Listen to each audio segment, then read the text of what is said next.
first time I saw him was back in 1925. I was 12 years old, and Pap had sent me up on the ridge, past the new ground, out yonder to fetch the mules.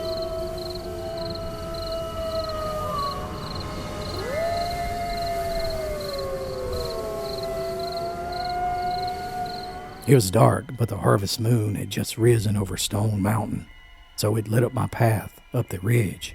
But the way was steep as a cow's face anyhow. I topped the hill and I heard something moving in the bushes up ahead.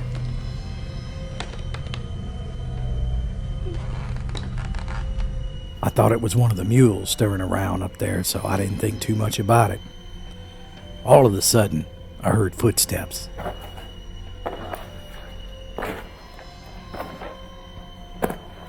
Coming around the hill on one of the old cow paths.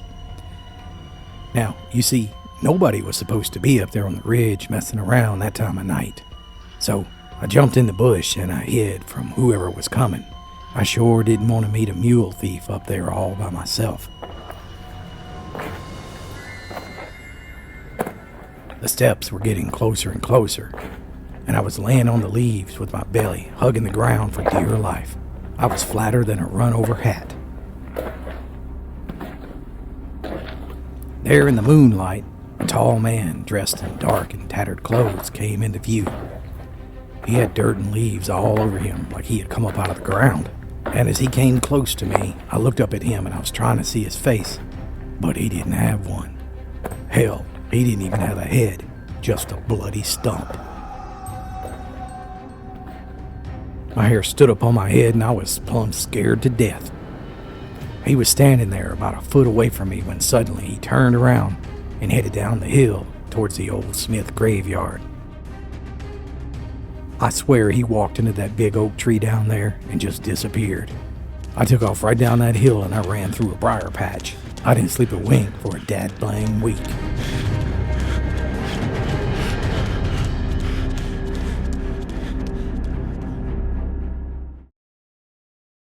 Hey guys, JD Phillips here from the Appalachian Storyteller, and I hope you're enjoying the story.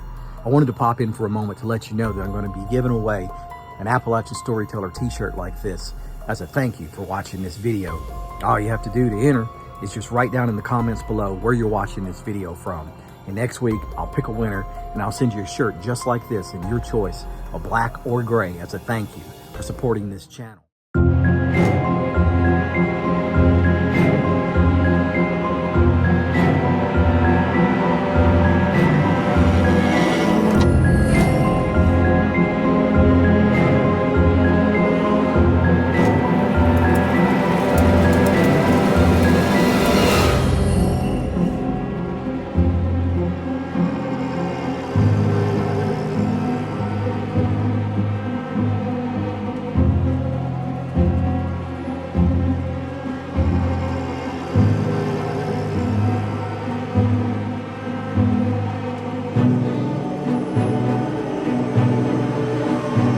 A whole year went by when I finally got over seeing that headless man. Well, sir, I was up in a barn one night milking, and I heard them footsteps approaching the barn. I looked out there and I saw him coming through the field. When he got almost to the barn, he turned suddenly and he crossed the creek and disappeared near an old Indian salt lick. I told my family about seeing the headless man, and they all looked at me like I was crazy. Then one night in early October, while we were all sitting on the porch like we are now, I heard him coming down the hill behind the house.